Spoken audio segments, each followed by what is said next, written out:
odam ato bilan momo havo jannatda bo'lishgani Alloh taolo shart qo'yib qo'ygan. Mana bu daraxtni, mana bu mevasini yema deyshadi. Shayton yo'ldan urib vasvasalik yig'izib qo'yadi.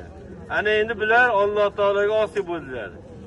Buyruqqa itoat qilishmadi. Shayton yo'ldan urib qo'ydi. Ana Alloh taolo imtihon uchun yer yuziga bular tushirib yubordi. Faqat alohida birga tushmadilar. Ba'zi bir rivoyatda 200 yil, ba'zi bir rivoyatda 300 yil bir-birlariga o'xtarishgan deyiladi. Jidda aeroport ustiga, ana Jadda o'zi momo degani. Bildiga? Momo havo demak Jiddaga tushganlar. Odam ato Shri Lankaga tushganlar. Bir-birlarini keyin 200 yil Alloh taologa istig'for etib, tavba qilib gunohlarini so'raganlar. Qur'oni Karimda ham oyat bor, astag'izu billah.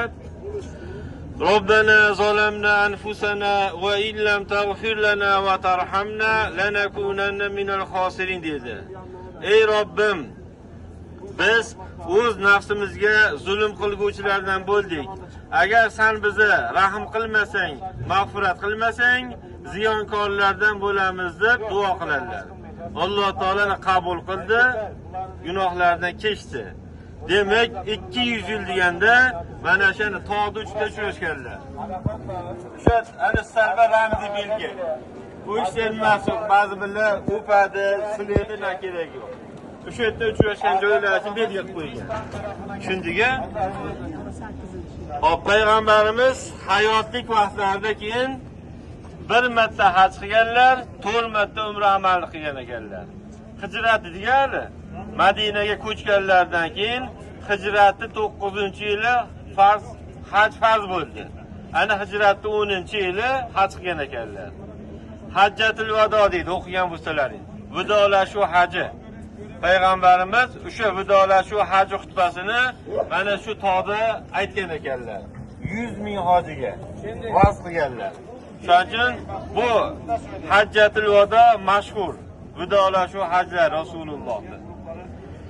Xo'p, hamma shariatimizdagi ahkom kunlar shetda aytgan ekanlar. Yetkizdimmi deb qayta aytganlar. Sahobalar qabul qildik, ha yetkazdik. Hop, Qur'onda birinchi nozil bo'lgan surasi qaysi edi? Alaq, Iqro. Oxirgi Qur'onda oxirgi oyati mana shu tog'da tuyani ustida shu vasf qilganlarda nozil bo'lgan ekan. Bu sura-i Moidada keladi. Sa'izu billah. Al-yawma akmaltu lakum dinakum va atmamtu alaykum ni'mati va raditu lakum al-islam dinan. Bugunlik kunda sizga diningizni mukammal qilib berdim deyapti. Mana shu din sizlarga din bo'lishigida men roziman deb Alloh taolo oxirgi oyatda chetdan nozil qilgan ekan. Ana shu oyat tushganda tuyani ustida turgan ekanlar, va'z qilibdi-ku. Oyatning vazminligidan tuyani oyog'i yerga kirib ketgan ekan. Og'irligidan. Ana shu holatlar mana shu yerdan sodir bo'lgan ekan. Hopki hali yo'lda aytdim. Al-hajju mashhur deyilgan. Haj mashhur ma'lum oylarda deyilyapti. Faqat Zulhijja oyini birinchi 10 kunligida keyin Arafa kuni deydiga, Zulhijjaning 9-kuni bo'ladi. O'zbekiston hojilari 8-yolg'on Arafa deymiz-ku. Ana shu kuni Minoga olib chiqib qo'yadi. Ana hoji kelganlar 8-kuni keladi. Ertaga Arafa degan kuni hojilar Minoda bo'ladi. Hop, Arafa kuni bomdod o'qib batga yuriladi keyin. Al-hajju Arafa degan. Haj bu Arafadir. Qaysi bir kishiki Arafat hududida vuquf deydi. Peshindan shom paytgacha farzi. Ana shu paytda duo, zikr, namozlarni o'qiydi. Haliga aytgan bitta azon, ikkita takbir bilan o'qilgan namoz ayni shu yerda bo'ladi. Peshinda azonini aytib o'qiydi. Salom berishi bilan asrga takbir aytaveradi. Vaqt kirmasa ham. Hukm shunaqa. Shundiga hop. Demak, shom vaqtigacha farzi. Hajga kelsa-yu, lekin bu hududga kira olmasa, aslo hoji deb hisoblanilmaydi. Bilib oldik-a?